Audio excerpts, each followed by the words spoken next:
إن الحمد لله نحمده ونستعينه ونعوذ بالله من شرور أنفسنا ومن سيئات أعمالنا من يهد الله فلا مضل له ومن يضلله فلا هادي له وأشهد أن لا إله إلا الله وحده لا شريك له وأشهد أن محمدًا عبده ورسوله وأرسل رسوله بالهدى ليظهره على الدين كله ولو كره المشركون فأعوذ بالله من الشيطان الرجيم من حمزه ونفخه ونفثه بسم الله الرحمن الرحيم يا أيها الذين آمنوا اتقوا الله حق تقاته ولا تموتن إلا وأنتم مسلمون يا أيها الناس اتقوا ربكم الذي خلقكم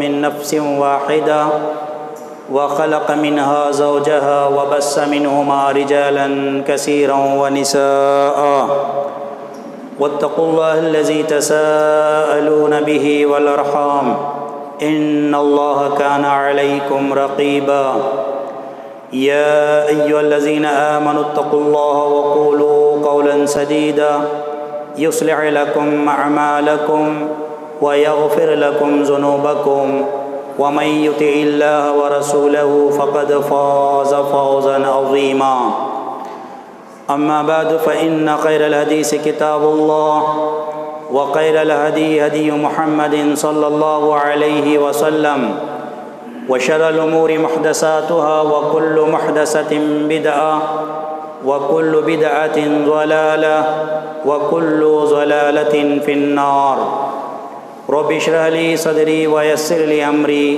واحلل عقدة من لساني يفقهوا قولي ربي زدني علما ربي يسر ولا تعسر وتمم بالخير۔ ہر طرح کی تعریف و توصیف صرف اور صرف اسی اللہ رب العالمین وحدہ لا شریک لہ کے لیے لائق ہے، جو میرے اور آپ کا اور اس ساری کائنات کا خالق ہے، مالک ہے، رب العالمین ہے۔ وہی رب العالمین کی ذات ہے جس نے ہم انسانوں کے رشد و ہدایت کے خاطر بے شمار نبی و رسولوں کو اس دنیا میں مبعوث فرمایا۔ ان تمام نبی و رسولوں پر اللہ تعالیٰ کی خصوصی رحمتیں برکتیں نازل ہو۔ بالخصوص اس کائنات کے آخری نبی و رسول احمد مجتبیٰ محمد مصطفیٰ صلی اللہ علیہ وسلم کے ذات گرامی پر صلی اللہ علیہ وسلم۔ اس مختصر سی حمد و صلوات کے بعد حاضرین جمعہ، مرد و خواتین، جس موضوع کے تحت قرآن اور حدیث کے روشنی میں چند باتیں آپ کے سامنے گوشے گزار کرنے جا رہا ہوں، وہ موضوع ہے موت کا آخری وقت۔ برادران اسلام، ہم میں سے ہر کوئی یہ مانتا ہے کہ ہمارے زندگی میں ایک نہ ایک دن موت آنے والی ہے۔ جتنا پختہ یقین موت آنے کے تعلق سے ہمارے زندگیوں میں ہے، موت کا آخری وقت کب ہے، موت کا آخری وقت کس موقع پر آئے گا، اس کا ہم کو اندازہ نہیں ہے۔ اور یہ بھی ضروری ہے، مرنے کے لیے عمر رسیدہ ہونا ضروری نہیں ہے، مرنے کے لیے بیمار ہونا ضروری نہیں ہے، مرنے کے لیے کسی کو کسی کا مارنا ضروری نہیں ہے، مرنے کے لیے کسی حادثے کا شکار ہونا ضروری نہیں ہے۔ انسان اس دنیا میں پیدا ہوا ہی اس لیے تاکہ اسے موت دی جائے۔ قرآن مجید میں سورۃ الملک آپ اٹھا کر کے دیکھیں، اللہ رب العالمین نے واضح طور پر ارشاد فرمایا، تبارک الذی بیدہ الملک وہو علی کل شیء قدیر۔ الذی خلق الموت والحیات لیبلوکم ایکم احسن عملا۔ اللہ نے اس آیت کے اندر ارشاد فرمایا اللہ کی ذات وہ ذات ہے جس نے موت اور حیات کو پیدا کیا۔ ذرا الفاظ پر غور کریں، اللہ تعالیٰ موت اور حیات کو پیدا کرنے کے سلسلے میں پہلی جو بات بتا رہا ہے خلق الموت والحیات، سب سے پہلے اللہ نے موت کو پیدا کیا، پھر اس کے بعد حیات یعنی زندگی کو پیدا کیا۔ کیوں پیدا کیا؟ لیبلوکم ایکم احسن عملا، تاکہ ہم یہ زندگی دینے کے بعد مرنے سے پہلے کی زندگی میں انسان کو آزمائیں، اسے جانچیں پرکھیں کہ وہ کیسے اعمال کر رہا ہے، اچھے اعمال کر رہا ہے یا برے اعمال کر رہا ہے۔ انہی اعمال کو دیکھنے کے لیے اللہ تعالیٰ نے موت اور حیات کو انسان کے زندگی میں پیدا فرمایا ہے۔ تو انسان پیدا ہوتا ہے اس امید کے ساتھ کہ وہ مرنے سے پہلے اس دنیا میں زندگی کی تھوڑی مدت گزار لے گا، اور انسان کی اس دنیا میں جب پیدائش ہوتی ہے تو جس گھر میں یہ پیدا ہو رہا ہے اس گھر میں خوشیوں کا عالم ہوتا ہے کہ ہمارے گھر میں بیٹا اور بیٹی کا وجود ہو رہا ہے، اس کی پیدائش ہو رہی ہے، اور یہ ہمارے درمیان ایک عرصے تک دنیاوی زندگی گزارتے ہوئے زندگی گزارے گا۔ لیکن کسی نے پیدا ہوتے ہوئے یہ یقین نہیں کیا ہے اور نہ یہ عقیدہ رکھا ہے، اور نہ جس گھر میں کوئی پیدا ہو رہا ہے وہ گھر والے یہ یقین اور عقیدہ رکھتے ہیں یہ ہمیشہ کے لیے جیے گا، موت اس کے آس پاس بھی نہیں آئے گی۔ تو یہ وہ تمام چیزیں ہیں جو انسان موت کے سائے کے درمیان ایک ایسی زندگی گزار رہا ہے جس زندگی کا کوئی حقیقی وجود نہیں ہے، اور اس زندگی کے مقابلے میں جو آخرت کی زندگی ہے اس کا حقیقی وجود ہے۔ اللہ رب العالمین نے قرآن مجید کے اندر ارشاد فرمایا وَمَا الْحَيَاةُ الدُّنْيَا إِلَّا مَتَاعُ الْغُرُورِ، یہ دنیا صرف ایک دھوکے کا سامان ہے۔ یہ دنیا ہم کو کب دھوکہ دے گی اس کا کوئی اندازہ ہم کو نہیں ہے۔ دوسری جگہ اللہ رب العالمین نے فرمایا وَالْآخِرَةُ خَيْرٌ وَأَبْقَىٰ، اور دنیا کے مقابلے میں آخرت بہت زیادہ بہتر ہے اور ہمیشہ باقی رہنے والی ہے۔ ان باتوں کا خلاصہ اس بات کی طرف اشارہ کر رہا ہے میں اور آپ ہم میں سے ہر ایک نہ ایک دن مرنے کے لیے پیدا ہوئے ہیں۔ اب موت کب آئے گی، موت کا آخری وقت کب آئے گا، کس لمحے میں آئے گا، کس موقع پر آئے گا، کس جگہ پر آئے گا، ہم کو اس کا اندازہ نہیں ہے۔ اگر اندازہ نہیں ہے تو ہم کو کیا کرنا چاہیے؟ جس چیز سے ہم کو نقصان پہنچ سکتا ہے، جس چیز سے ہم کو تکلیف پہنچ سکتی ہے، جس چیز کے ذریعے سے ہم اپنے آپ کو مصیبت میں داخل کر سکتے ہیں، لیکن وہ مصیبت، لیکن وہ تکلیف، لیکن وہ پریشانی جس کے آنے کا ہمارے زندگی میں اندیشہ نہیں ہے، تو ہمارا نظریہ کیا ہونا چاہیے اور کیا ہوتا ہے؟ ہمارا نظریہ یہ ہوتا ہے ہمیشہ وہ مصیبت آنے سے پہلے ہم وہ انتظامات کر لیتے ہیں جن انتظامات کے ذریعے سے ان مصیبتوں کا سامنا کیا جا سکے، آنے والی تکلیف کو برداشت کر یہ کیا جا سکے، آنے والی مصیبت کو ہم اپنے زندگی میں جھیلنے کی طاقت پیدا کر سکیں۔ دنیا کی سب سے بڑی مصیبت کون سی ہے؟ دنیا کی سب سے بڑی تکلیف کون سی ہے؟ ہم جیسے سوچ رہے ہیں انسان کا اپنے زندگی میں غریب ہونا یہ سب سے بڑی مصیبت ہے، انسان کے زندگی میں بیمار ہونا اس کے بڑے سب سے بڑی مصیبت ہے، انسان کے زندگی میں چلنا پھرنا بند ہو جانا اس کے زندگی میں سب سے بڑی مصیبت ہے، انسان کے زندگی میں کھانے اور پینے کے معاملات میں پرہیز کرنا یہ سب سے بڑی مصیبت ہے۔ یہ تمام مصیبتیں ایک انسان کے نزدیک سب سے چھوٹی مصیبتیں ہیں۔ سب سے بڑی مصیبت اگر انسان کے زندگی میں کون سی ہے، اگر اس کا پتہ لگانا چاہتے ہیں، وہ ہے مصیبت موت۔ موت ایک ایسی چیز ہے جو انسان کے زندگی کا خاتمہ کر دیتی ہے۔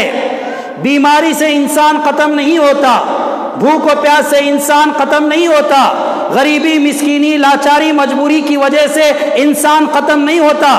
موت آنے تک جیسے بھی چاہے، جس طرح چاہے اسے جینا ہے، وہ جینا سیکھا ہے اور وہ جی کے بتائے گا اور زندگی میں چیلنج کرے گا۔ موت آنے سے پہلے زندگی گزارنے کے تعلق سے ایسی مثالیں ہماری سماج کے اندر بھری پڑی ہوئی ہیں۔ لیکن سب سے بڑی مصیبت کون سی ہے؟ ایک ایسی مصیبت جو ہماری دنیا کی زندگی کو ختم کر دیں، ایک ایسی مصیبت جو خبر کے اندر ہم کو لے کر کے چلے جائیں، ایک ایسی مصیبت جو دنیا کے اندر پیدا ہونے سے لے کر کے مرتے دم تک جو زندگی گزارا تھا اسے حساب و کتاب لینے کا موقع وہاں دیا جائے گا۔ ایک ایسی مصیبت جو رب کے سامنے کھڑے ہونا پڑے گا اور رب کے سامنے کھڑے ہو کر اپنے زندگی کا حساب دینا ہوگا۔ ایک ایسی مصیبت جو میدان محشر کے سختیوں کو جھیلنا ہوگا۔ ایک ایسی مصیبت جس کے بعد جہنم جیسی چیز للکارتے ہوئے کھڑی ہوگی ہمارے سامنے میں، کون ہے جو میرے اندر آنے والا ہے، وہ میری طرف آئیں۔ اور ایک ایسی مصیبت جس کے بعد ایک بہت بڑی خوشخبری جنت کی شکل میں ہمارے سامنے۔ دنیا کی ایک ایسی واحد مصیبت ہے جو مصیبت ہونے کے باوجود انسان کے زندگی میں غم کی خبر بھی لے کر کے آتی ہے اور خوشی کی خبر بھی لے کر کے آتی ہے۔ یہ موت کی مصیبت اس انسان کے لیے غم کی خبر لے کر کے آتی ہے جو انسان موت کے بعد کی زندگی کی تیاری کی فکر نہیں کرتا اور نہ اس کی کما حق وہ تیاری کرتا ہے۔ ایک ایسی مصیبت ہے موت کی شکل میں جو انسان مرنے سے پہلے، مرنے کے بعد کی زندگی جو آخرت کی زندگی ہے اس کے کامیابی کے لیے جیتا ہے، اس میں کیا ہے جیت حاصل کرنے کے لیے جیتا ہے، اس کے امن اور سکون کے لیے جیتا ہے، تو اس کے لیے یہ مصیبت خوشخبری پہنچاتی ہے کہ وہ جنت میں داخل کیا جائے گا۔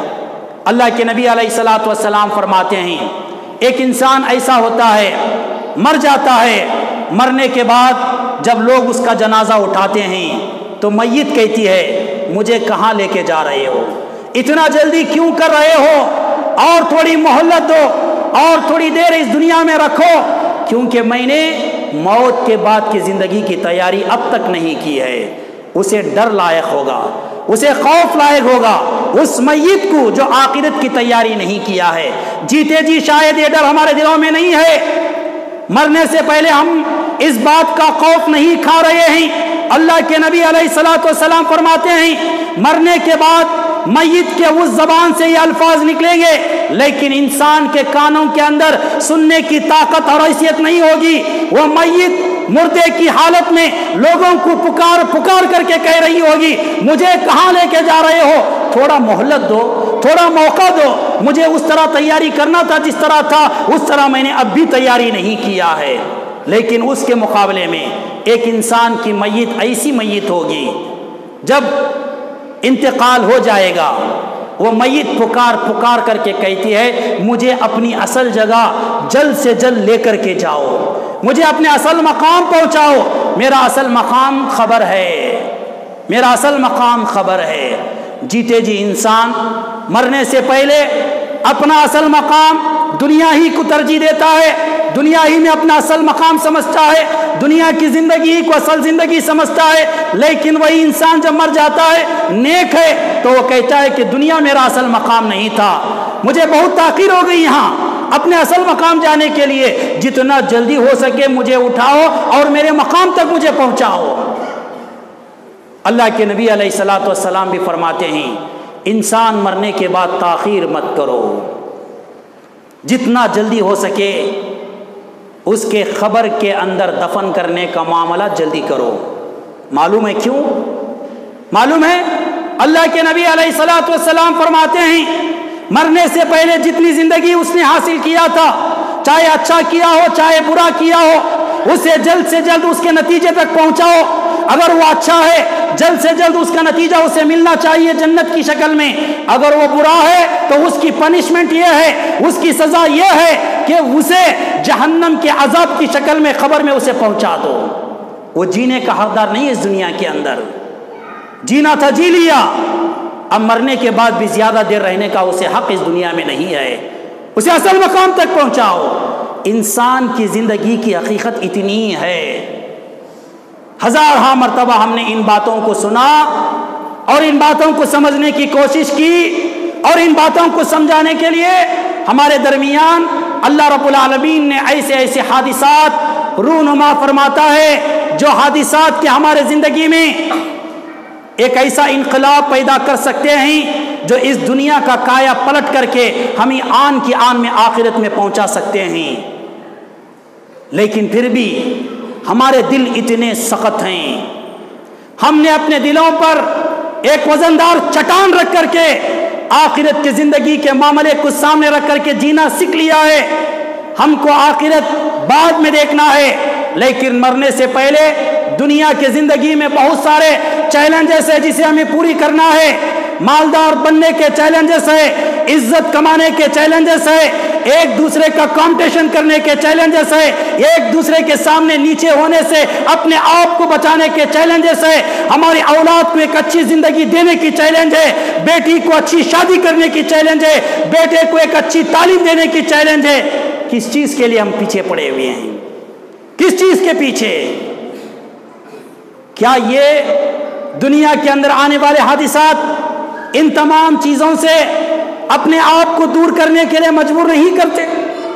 سوچنے کی ضرورت ہے میرے محترم حاضرین۔ تو میں نے آپ کے سامنے جو موضوع رکھا ہے وہ موضوع ہے موت کا آخری وقت۔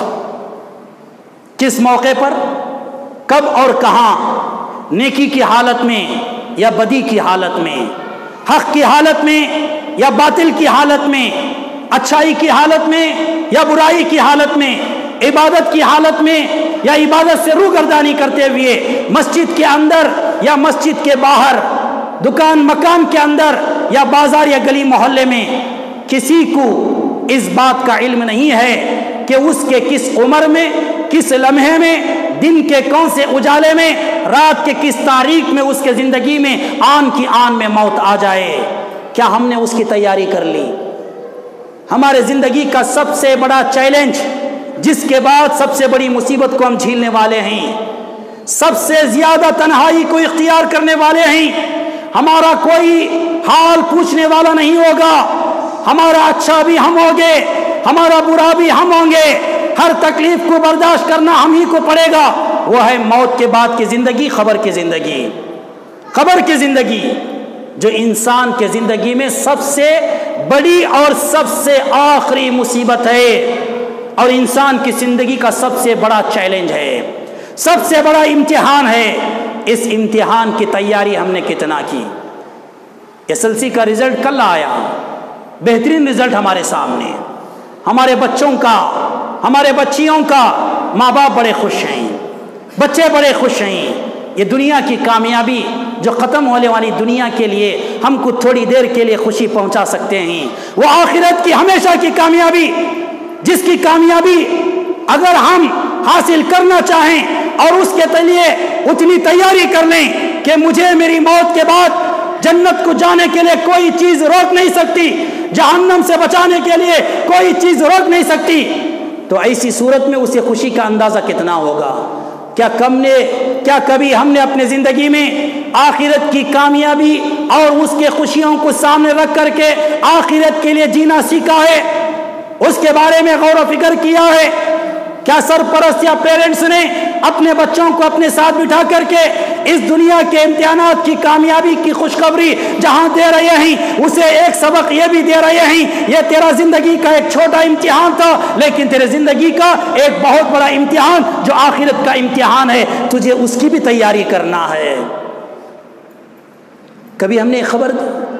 کبھی ہم نے یہ سوچا؟ اگر ماں باپ اپنے بچوں کو یہ سوچ نہ دیں، کون دے سکتے ہیں؟ کون سمجھا سکتے ہیں؟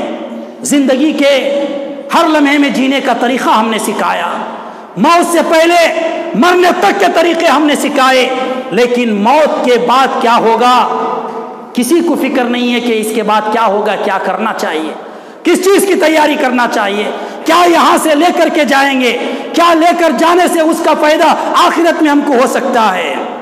اپنے بچوں کو پڑھاؤ، اپنے بچوں کو عقل والے بناؤ، اپنے بچوں کو ہنر والے بناؤ، اپنے بچوں کو تعلیم و تربیت سے آراستہ کرو، اس سے کوئی شکایت نہیں ہے، لیکن ایک سب سے بڑی ذمہ داری ماں باپ کی جو کل قیامت کے دن پوچھی جائے گی اپنے اولاد کے تعلق سے، یہ تمام تر تیاریاں اپنے بچوں کو کیا ہے تیار کرانے کے ساتھ ساتھ تم نے آخرت کے لیے اپنے بچوں کو کتنا تیار کیا، اس کا جواب ہم کو دینا ہے۔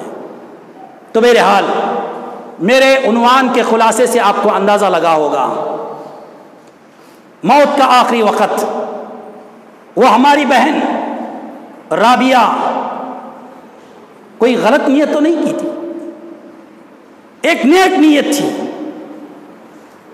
عمرہ کرنے کا ارادہ۔ عمر کتنی ہے، شوہر زندگی میں ہے، معصوم بچے گود میں کھیل رہے ہیں، ماں کی ممتا کی ضرورت ہے، لیکن موت ایک ایسی اٹل حقیقت ہے۔ اللہ تعالیٰ کے تعلق سے ہمارا عقیدہ یہ ہے وہ 70 ماؤں سے زیادہ رحم کرنے والا، کیا اس ماں پر اللہ کا رحم نہیں آیا؟ کیا اس کے نیک ارادے کا خیال نہیں آیا؟ اگر یہ معاملہ میرے اور آپ کے ہاتھ میں ہوتا، اس رابعہ کو اپنے سامنے دیکھتے، موت کا وقت آ جاتا، میں بھی رحم کھا جاتا۔ اللہ کے گھر کے دیدار کی نیت ہے، اللہ کے گھر کے دیدار کرنے کا ارادہ ہے۔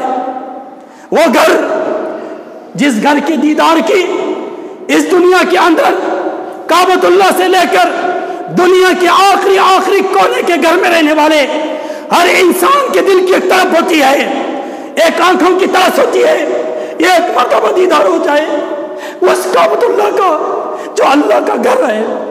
ورنہ اللہ کے گھروں کو آنے کے لیے ہمارے مقامات میں، ہمارے گاؤں میں، ہماری گلی محلوں میں کمی نہیں ہے، ہم کو توفیق نہیں ہوتی۔ 5 وقت مسجد کے میناروں سے مؤذن کے کلمات حی علی الصلاۃ حی علی الفلاح کی آ رہی ہیں، لیکن پھر بھی موقع نہیں ہے، پھر بھی خواہش نہیں ہے اللہ کے گھر کو آئیں، اللہ کے گھر کو دیکھیں، اللہ کے گھر میں آ کر سجدہ ریز ہو جائے، رب کے سامنے اپنے جھکائیں۔ لیکن پھر بھی اس گھروں سے دور رہنے والے دین اسلام کے ان مسلمان بھائی بہنوں سے جا کر کے پوچھو کعبۃ اللہ کو دیکھنے کا کتنا ان کے اندر شدت کے ساتھ انتظار ہے، کتنی خواہش ہے۔ 5 وقت نمازی اگرچہ کہ نہ ہو، اسے اگر کوئی موقع دے کیا کعبۃ اللہ کو جائے گا؟ وہ کبھی نہیں کہے گا، وہ کبھی نہیں کہے گا۔ میرے اور آپ کے ہاتھ میں معاملہ ہوتا، کسی کے کعبۃ اللہ کے دیدار کا موقع ہوتا، موت کو ہم روک سکتے تھے، کیا رابعہ کی موت کو ہم روک نہیں سکتے تھے؟ روک نہیں سکتے تھے۔ ہمارے اندر جو رحم ہے اس عمل اور اس کے ارادے پہ رحم کر سکتا ہے، لیکن اللہ کی ذات پر رحم نہیں آتا، اللہ کی ذات پر رحم نہیں آتا۔ کسی کے گود میں معصوم بچہ پیدا ہونے کے بعد پڑ رہا ہے، اس ماں کو موت آتی ہے، اللہ کو رحم نہیں آتا۔ کسی کے ماں کے پیٹ میں بچہ پل رہا ہے، اس ماں کو موت آتی ہے، نہ بچے پر رحم آتی ہے اللہ کو، نہ اس ماں پر رحم آتا ہے۔ میرے محترم، ہر چیز پر اللہ رحم کر سکتا ہے۔ جیتے جی مرنے سے پہلے دنیا کے اندر، پھر مرنے کے بعد آخرت کے اندر اللہ کی ذات سے رحم کی امید رکھیں۔ لیکن ایک معاملہ ایسا ہے جہاں پر اللہ کا رحم اور کرم کام نہیں آتا، وہ کون سا ہے؟ موت کا وقت ہے۔ اللہ یہ نہیں دیکھتا کہ مرنے والا جس کی موت آ رہی ہے وہ برا ہے یا اچھا ہے، وہ نماز کی حالت میں ہے یا گناہ کی حالت میں ہے، وہ اللہ کے کسی عام گھر کو آ رہا ہے یا وہ کعبۃ اللہ کو جا رہا ہے۔ اللہ وہ نہیں دیکھتا، اس کی موت آ گئی، موت کا آخری وقت۔ وَلَن يُؤَخِّرَ اللَّهُ نَفْسًا إِذَا جَاءَ أَجَلُهَا، جب انسان کی زندگی میں موت کا آخری وقت آتا ہے، ایک لمحے کے لیے بھی اللہ تعالیٰ اس میں تاخیر نہیں کرتا۔ اللہ اپنا اصول بنا لیا ہے، اللہ اپنا اصول بنا لیا ہے، اور اس اصول کے ذریعے سے اپنے بندوں کو یہ پیغام دیتا ہے، دیکھو تم کون ہے اس سے مطلب نہیں ہے، تم کس حالت میں اس سے مطلب نہیں ہے، تمہارے زندگی کا جب خاتمے کا وقت آ جائے میں موت دے کر رہنے والا ہوں، تم سنبھلنا چاہو گے سنبھلنے کا موقع میں نہیں دوں گا۔ یہاں سے ایک بندی اللہ کے گھر کے دیدار کے لیے بنگلور تک چلے جاتی ہے، اب تھوڑی دیر میں اسے بنگلور سے اس مقام کو نکلنا ہے جس مقام کو دیکھنے اور وہاں پہنچنے اور اس کا دیدار کرنے کے لیے اس کا ہر عضو جسم کا تڑپ رہا ہے، لیکن زندگی کا آخری لمحہ، زندگی کا آخری وقت اسے اس بات کا موقع نہیں دیتا۔ اگر ہم اس بندی کے بعد جی رہے ہیں، اگر دنیا میں ہم خوش بھی رہے ہیں تو کس بات کی خوشی کر رہے ہیں؟ ہم دنیا میں کھا پی رہے ہیں، کس لیے کھا پی رہے ہیں؟ ہم دنیا میں پہن اوڑھ رہے ہیں، کس کے لیے ون پہن رہے ہیں؟ عجیب ہے، آج بھی ہم ہنستے رہتے ہیں، آج بھی ہم کمانے کی وجہ سے نمازوں کو چھوڑ رہے ہیں، آج بھی ہم کھانے پینے کے دعوتوں میں کثرت کے ساتھ، لوگ چاہے گاؤں میں ہو یا غیر بستیوں میں ہو، جا کر کے دعوتوں میں شرکت کر رہے ہیں، لیکن مسجدیں رمضان جیسے مقدس مہینے کے بعد تقریباً ابھی 20 دن بھی نہیں ہوئے ہیں، خالی کے خالی، خالی کے خالی۔ کعبۃ اللہ کے دیدار کرنے کا جن کے دلوں میں دلچسپی ہے، جذبہ ہے، اگر وہ مقامی گھروں کے اندر آنے کا جذبہ نہیں رکھتا، کیا اللہ اسے وہاں تک پہنچائے گا؟ کبھی ہم نے سوچا ہے؟ کبھی ہم نے سوچا ہے؟ عجیب حالات ہیں ہمارے زندگی کے۔ آج موت کے لیے ہم کچھ کرنے کی ضرورت نہیں ہے۔ موت کن کن حالات میں لوگوں کی آ رہی ہے، اس کا جائزہ لیں۔ آج جمعہ کا دن تھا، آپ میں سے ہر ایک نے غسل کیا ہوگا، چاہے مرد ہو چاہے عورت۔ وہی غسل خانہ تھا جس غسل خانے میں جا کر وہ رابعہ عمرہ کے لیے جانا چاہ رہی تھی، جس کی موت عین اسی وقت اسی جگہ میں آ جاتی ہے۔ وہی وہ گیزر تھا جو آپ کے گھروں میں بھی ہے، جس میں آپ نے پانی گرم کر کے غسل کر کے آئے ہو۔ آپ کا حمام میں جانا، آپ کے گیزر میں پانی گرم کرنا، یہ موت کی تم کو دعوت دیتا ہے۔ آکسیجن کے حادثے چلتے پھرتے راستوں میں، یہ راستے اٹھ کر کے موت کی دعوت تم کو دیتے ہیں، مجھے دیتے ہیں۔ ہمارے وہ گھر جس میں ہم کھا پی رہے ہیں، سو اٹھ بیٹھ رہے ہیں، اس گھر سے کوئی میت ضرور تو نکلی ہوگی۔ وہ گھر بھی ہم کو پیغام دیتا ہے موت کا، تجھے بھی ایک دن یہاں سے اٹھنا ہے۔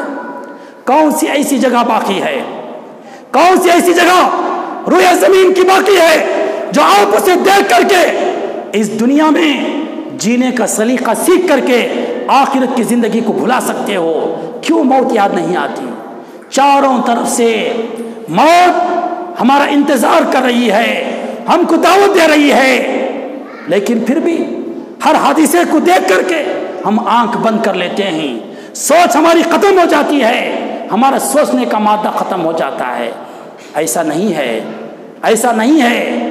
ہر ایک حادثہ موت کا، اس کے لیے موت کا ذریعہ ہو سکتا ہے، لیکن یاد رکھو وہ موت کا ذریعہ جینے والے قیامت تک کے لوگوں کے لیے ایک سبق، ایک عبرت ہوتی ہے، ایک عبرت ہوتی ہے۔ خاص کر میں عورتوں سے خطاب ہوں جو اوپر آئی، ان عورتوں سے جو مائک کے ذریعے سے اس گلی محلے میں عورتیں زندگی گزار رہی ہیں، ان تمام عورتوں کو چاہیے، میری ماں بہنوں کو چاہیے، رابعہ کو اپنے سامنے سے رکھ کر زندگی گزارو، زندگی گزارو۔ وہ کس کے لیے جی رہی تھی؟ اس کا لمحہ کا کس مقصد کے لیے تھا؟ ہم جو جی رہے ہیں کس مقصد کے لیے جی رہے ہیں؟ اتنا پاک مقصد تو ہمارا نہیں ہے، اتنا عظیم مقصد تو ہمارا نہیں ہے۔ ہم پکانے کے لیے، ہم کھانے کے لیے، گھروں کی پاکی صفائی کے لیے، ہم اپنے زندگی کے جینے کے لیے جی رہے ہیں، تو ہماری زندگی کا مقصد کیا ہونا چاہیے؟ کیا پکانا؟ کیا کھانا پینا؟ کیا پاک و صفائی؟ کیا گلی محلے میں رہنا ہماری زندگی کا مقصد ہے؟ یا مرنے کے بعد اللہ کو اپنا چہرہ دکھانا ہے، اپنے زندگی کا حساب و کتاب دینا ہے؟ اس کے بارے میں بھی ہمیں غور کرنے کی ضرورت ہے۔ اللہ تعالیٰ جس کے مقدر میں جتنی زندگی لکھا ہے اور جینے کا جتنا موقع دیا ہے، وہ اتنا ہی کرتا ہے اور اتنی ہی چیزیں اسے ملتی ہیں۔ ایک بات، آخری بات بتا کر کے بات ختم کر دوں۔ انسان مرنا ضرور ہے جیسا کہ میں نے بتایا، لیکن اس کا آخری وقت کس حالت میں ہو رہا ہے وہ اصل چیز ہے، وہ اصل چیز ہے۔ اللہ کے نبی علیہ السلام نے فرمایا، بخاری شریف کی روایت ہے، حضرت سہل بن سعد السعدی رضی اللہ تعالیٰ عنہ فرماتے ہیں، انما الاعمال بخواتیمہا، انسان کے اعمال کا قبول ہونے کا اور اس کے اوپر اس کا ثواب اور اجر دیے جانے کا دار و مدار اس کے زندگی کے آخری حصے میں. انما الاعمال بخواتیمها. اللہ تعالیٰ ہمارے اچھے اور برے کا فیصلہ، ہمارے جنتی جہنمی ہونے کا فیصلہ، ہمارے زندگی کے موت کے وقت جو حالت ہوتی ہے اسے دیکھ کر کے اللہ فیصلہ کرتا ہے. کتنا اچھا ہوتا رمضان کے مہینے میں ہماری موت آ جاتی، کیونکہ ہم اچھے تھے، ہم عبادت گزار تھے، ہم متقی تھے، ہم پرہیزگار تھے، اللہ کے نام پر حلال کو بھی ہم نے اپنے حلق سے نہیں اتارا، ہم نے سنتوں کا اہتمام کیا، فرض کا اہتمام کیا، صدقہ و خیرات کیا، ہر حرام چیز سے بچا، ہر برائی سے اپنے آپ کو بچا لیا. اگر ہمارے زندگی کا آخری لمحہ رمضان کے مہینے میں ہوتا، انما الاعمال بخواتیمها کے تحت اللہ رب العالمین ضرور ہم کو جنت میں ڈالتا. میں پورے وثوق کے ساتھ کہہ رہا ہوں، پورے وثوق کے ساتھ کہہ رہا ہوں، میں ملا کر کے اور آپ ملا کر کے ہر ایک اپنے زندگی کا جائزہ لیں. رمضان کی کیفیت اور رمضان کے بعد ابھی 20 دن نہیں ہوئے، ہماری زندگی کی کیفیت ہے خود بیٹھ کر کے فیصلہ کر لیں. ہم اچھائی میں زیادہ ہیں یا برائی میں، ہم عبادت سے لگے ہیں عبادت سے دور ہیں، ہم مسجدوں سے تعلق رکھے ہیں یا مسجدوں سے تعلق توڑ لیے ہیں، حرام اور حلال میں تمیز کر رہے ہیں یا نہیں کر رہے ہیں، جائز اور ناجائز ہمارے اندر باقی ہے یا نہیں ہے. فرض سنت تو دور کی بات ہے، نفل تو دور کی بات ہے، ہم فرض کا کتنا اہتمام کر رہے ہیں.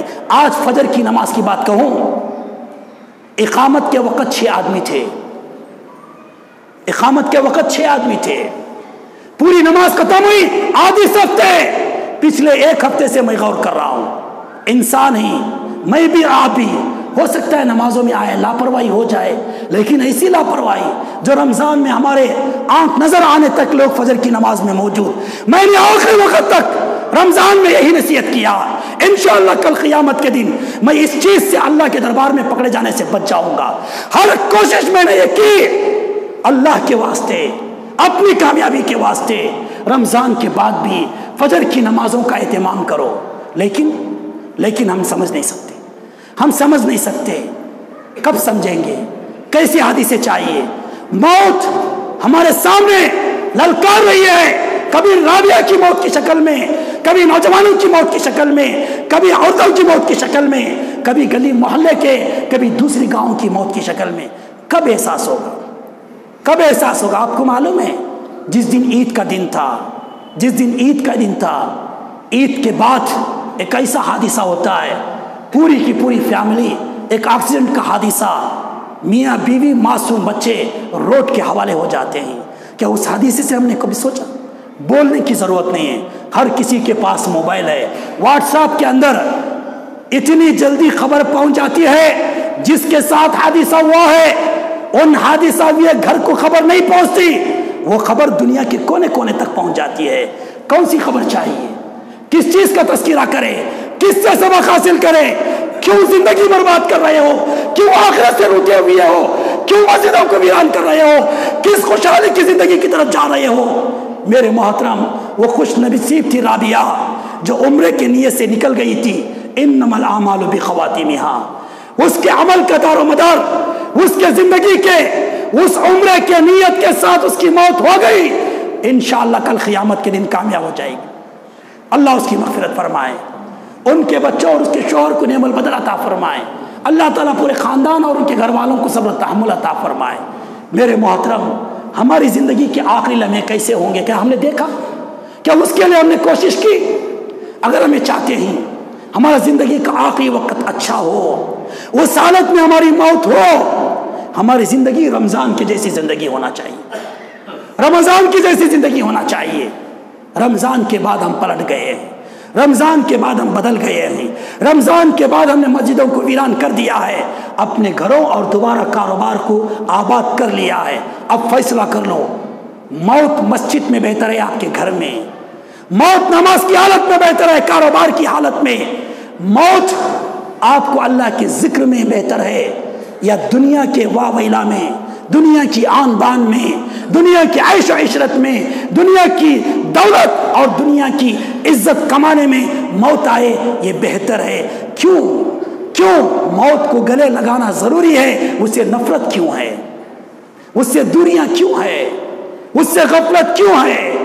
ہم ہزار نفرت کریں، ہم ہزار اس سے غفلت میں اپنے آپ کو پیدا کریں، لیکن وہ غفلت میں نہیں ہے، وہ ہم سے بیزار نہیں ہے، وہ ہم سے مسافہ کرنے والی ہے، وہ ہم سے بغل گیر ہونے والی ہے۔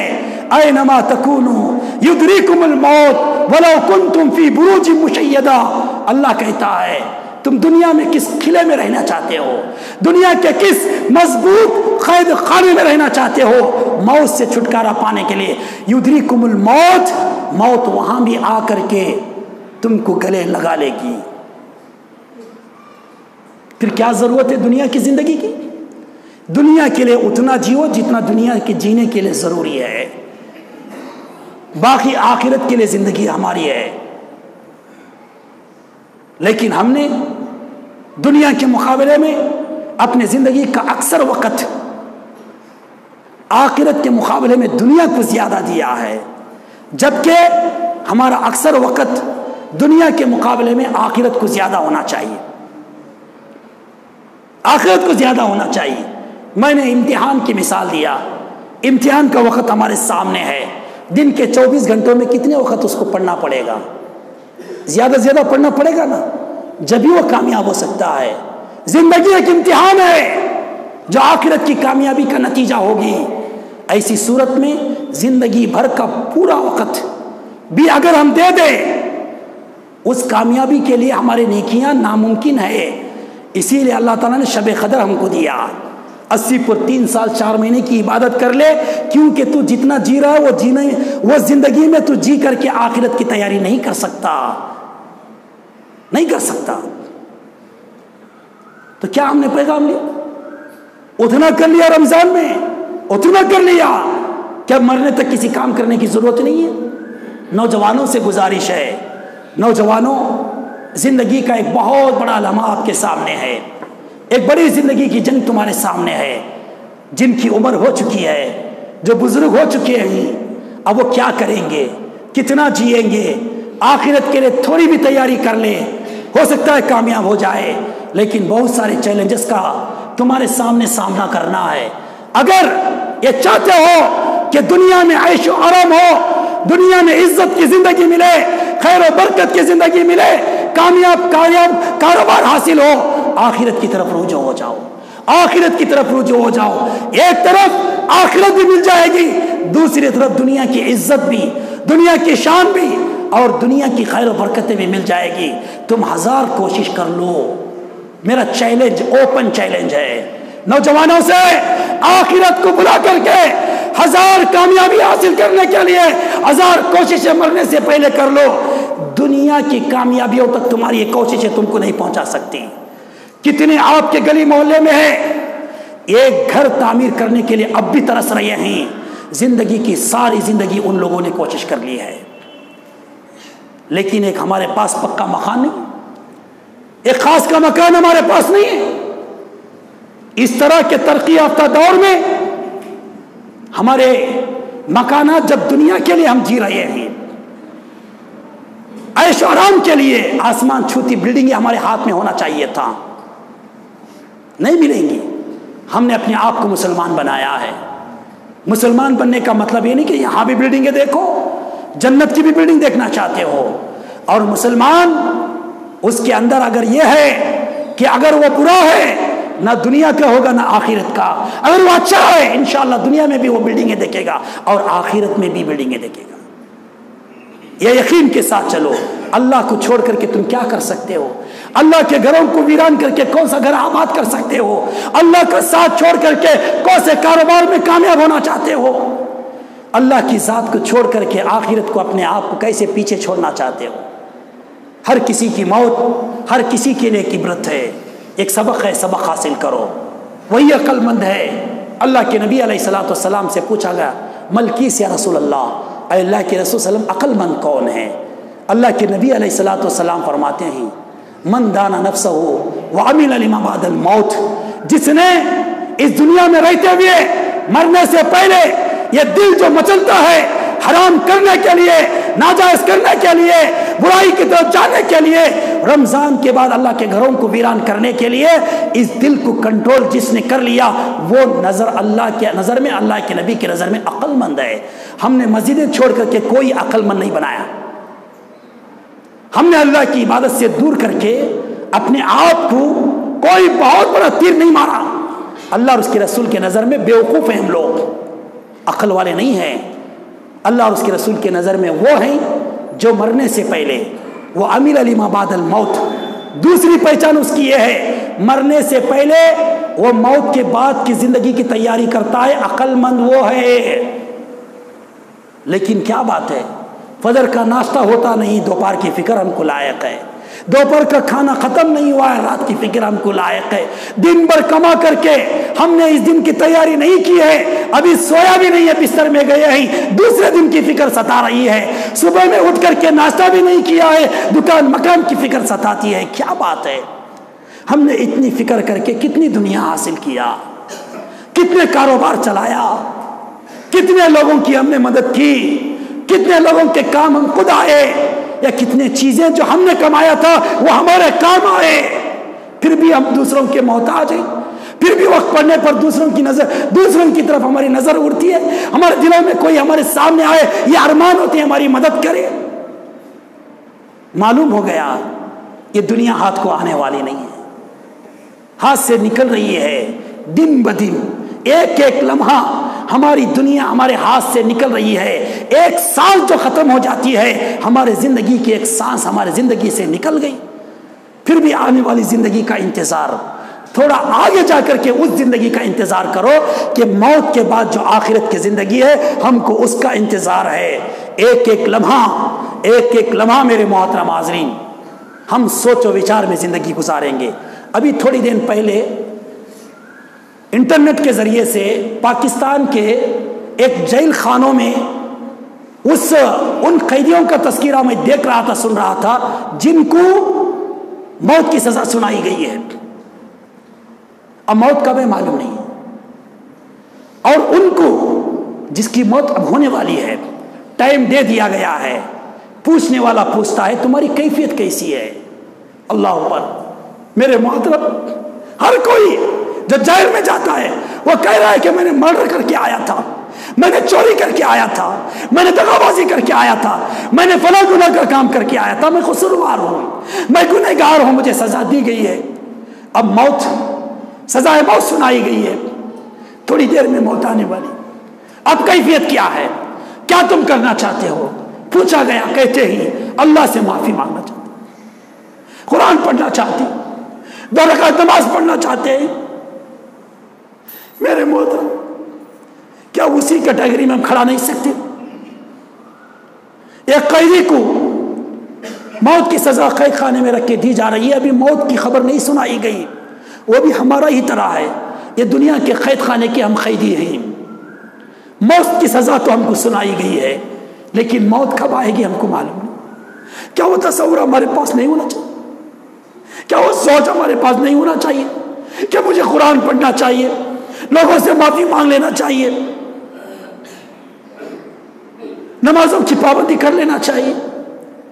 پھانسی کا پھندا جب لٹکے گا اس سے پہلے 2 رکعت ہی پڑھنا کمال نہیں ہے۔ ہو سکتا ہے 1 گھنٹے کے بعد جس قیدی کی پھانسی کی سزا سنائی گئی ہے اس کے پاس کم از کم 1 گھنٹہ تو ہے، لیکن میرے اور آپ کے پاس جینے کے لیے 1 سیکنڈ کا موقع نہیں ہے۔ کس یقین کے ساتھ کہیں گے کہ اس کے 1 گھنٹے کے بعد مجھے موت آئے گی، اس کے 1 دن کے بعد آئے گی، 1 ہفتے 1 مہینے کے بعد آئے گی، 1 سال کے بعد آئے گی؟ اس سے پہلے ہو سکتا ہے کہ میں اور آپ میں سے کوئی چل جائے۔ تو اس لیے میں جان بوجھ کر کے وقت زیادہ لیا ہے تاکہ موقع کے مناسبت سے کچھ ذہن بناؤں، اور اللہ نے مجھے موقع دیا ہے اسے غنیمت سمجھو، اور ان حادثات سے کچھ نہ کچھ میں عبرت حاصل کروں، آپ کو عبرت پہنچا سکوں۔ کچھ نہیں میرے محترم، کچھ نہیں میرے نوجوان بھائی، دنیا میں کچھ نہیں، کیوں دنیا کے پیچھے پڑے ہو؟ کوشش کرو حلال طریقے سے جتنا ملے اللہ برکت دے گا، حرام کی طرف